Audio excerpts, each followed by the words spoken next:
Salam sahabat Kristus, bertemu dengan saya Pendeta Oki Raharjo dalam program Apa Kata Pak Gem. Edisi kali ini spesial istimewa karena bangsa Indonesia sedang menanti kedatangan tamu istimewa, yaitu Bapak Paus Fransiskus, pemimpin Gereja Katolik sedunia. Beliau akan tiba di Indonesia beberapa saat lagi. Jika rekaman ini dibuat, ya sekitar 1 atau 2 jam lagi, beliau akan datang atau tiba di Indonesia. Oke, kita akan melihat atau saya akan menyampaikan mengenai kunjungan Paus Fransiskus ke Indonesia melalui tayangan PowerPoint berikut ini. Ya, oke. Pemimpin tertinggi Gereja Katolik seluruh dunia yaitu Paus Fransiskus akan mengunjungi Indonesia dalam rangka kunjungan apostolik Asia Pasifik.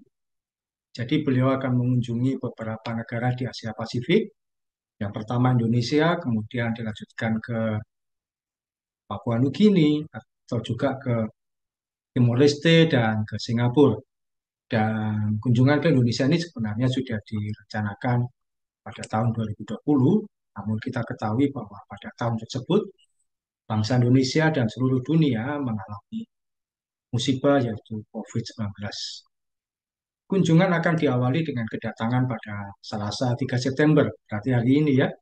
Paus akan berangkat dari Bandara Fiumicino, Roma pada 2 September pukul 17.15. Rencananya beliau akan tiba di Bandara Internasional Soekarno-Hatta, Jakarta pada pukul 11.30. Oke, berikut adalah agenda kunjungan Paus Fransiskus. Agenda resmi akan dimulai besok Rabu 4 September. Pukul 10 pagi beliau akan bertemu dengan Presiden Joko Widodo di Istana Merdeka. Presiden akan didampingi oleh beberapa menteri dalam pertemuan dengan kepala negara Vatikan ini. Ya, dan tentu saja Paus Fransiskus akan mempromosikan mengenai kehidupan keberagamaan, kehidupan antarumat beragama yang penuh dengan toleransi. Itu yang akan disampaikan oleh Paus Fransiskus dalam pertemuan dengan Presiden Joko Widodo. Kemudian pukul 11.30 mengadakan pertemuan pribadi dengan anggota Serikat Jesuit di Apostolik Nunciatura yang berada di kantor Kedutaan Besar Vatikan di Jakarta. Pukul 16.30 setelah istirahat sejenak, beliau akan melakukan pertemuan dengan para uskup, imam, diakon, biarawan, biarawati, seminaris, dan katekis di Gereja Maria Diangkat ke Surga yang berada di Gereja Katedral Jakarta. Kemudian pukul 17.35, Paus bertemu dengan kaum muda dari Scholas Occurrentis yang berada di Youth Center Geraha Pemuda Senayan. Nah, pertemuan sore itu mengakhiri kunjungan di hari Rabu 4 September. Dilanjutkan pada hari Kamis 5 September 2024, pukul 9 pagi, Paus Fransiskus menghadiri Interreligious Meeting atau pertemuan dengan para tokoh antaragama di Masjid Istiqlal Jakarta untuk mempromosikan kerukunan umat beragama. Dan hal ini sudah dikonfirmasi dengan Imam Besar Masjid Istiqlal yaitu Bapak Nasaruddin Umar. Dalam pertemuan ini, Paus Fransiskus akan diajak memasuki terowongan persahabatan. Terowongan sepanjang 28,3 meter ini menghubungkan Masjid Istiqlal dengan Gereja Katedral sebagai lambang persahabatan di antara umat beragama. Usai acara tersebut, dilanjutkan pertemuan dengan penerima manfaat dari organisasi amal di kantor Konferensi Wali Gereja Indonesia atau KWI. Kemudian pukul 17, yaitu acara puncak, Paus mengadakan Misa Kudus di Gelora Bung Karno atau GBK dan Stadion Madia yang dihadiri kurang lebih 86.000 umat Katolik.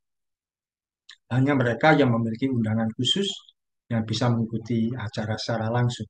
Jadi ada undangan yang ditunjukkan berupa gelang yang sudah dibagikan pada mereka-mereka yang namanya sudah terregistrasi. Bagi yang tidak memiliki undangan, bisa mengikuti acara tersebut melalui live streaming yang tentu sudah diadakan oleh atau disediakan oleh pihak-pihak tertentu. Oke, dan pada Jumat 6 September 2024 pukul 9.45, Paus Fransiskus bertolak dari Bandara Internasional Soekarno-Hatta menuju Bandara Port Moresby, Papua Nugini, yang sekaligus mengakhiri kunjungan di Indonesia menuju pada kunjungan di negara berikutnya. Ya, namun berikut ada beberapa fakta unik dari kunjungan Paus Fransiskus ini. Kami mencatat ada 3 hal unik. Yang pertama, Paus Fransiskus akan tiba dengan menggunakan pesawat komersial, yaitu Atalia. Jadi bukan pesawat khusus kepresidenan dan sejenisnya. Walaupun demikian, pesawat komersial ini memang disewa khusus untuk keberangkatan Paus dan rombongan. Jadi beliau mau membayar sendiri keberangkatan ini. Beliau tidak mau diistimewakan. Dan yang kedua, Paus menolak menggunakan mobil mewah selama kunjungannya di Indonesia. Beliau hanya mau menggunakan mobil yang kebanyakan digunakan oleh masyarakat dan disediakan yaitu mobil jenis Toyota Innova. Dia tidak mau menggunakan mobil Alphard atau mobil-mobil mewah sejenisnya karena beliau memang mau menggambarkan sosok yang sederhana. Dan yang ketiga, yang terakhir, Paus tidak akan menginap di hotel. Beliau lebih memilih tinggal di Dubes Vatikan untuk Indonesia. Jadi bisa kita bayangkan betapa sederhananya pilihan hidup dari Paus Fransiskus ini dalam kunjungannya.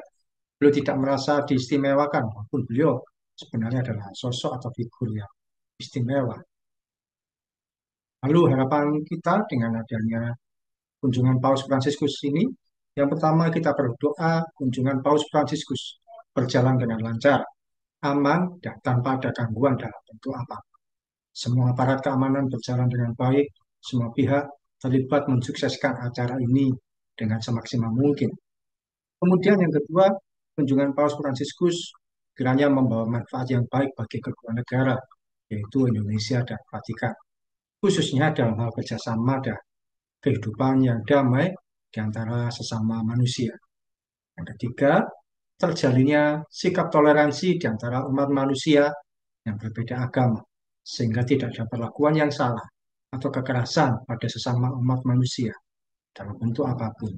Maka semua perang dimanapun, nah, kita berharap, kita berdoa dengan adanya kunjungan kemanusiaan ini, semua perang di berbagai negara berhenti. Dan tidak ada perang-perang yang mengatasnamakan agama. Yang agama satu berperang, yang negara satu berperang, dianggap mewakili agama A. Yang negara lain yang berperang juga dianggap mewakili agama B. Tidak ada agama yang mengajarkan peperangan. Dan yang paling akhir, kiranya melalui kunjungan Paus Fransiskus ini, umat Katolik pun merasa bangga, terhormat, dan dihargai oleh kunjungan pemimpin tertinggi Gereja Katolik ini.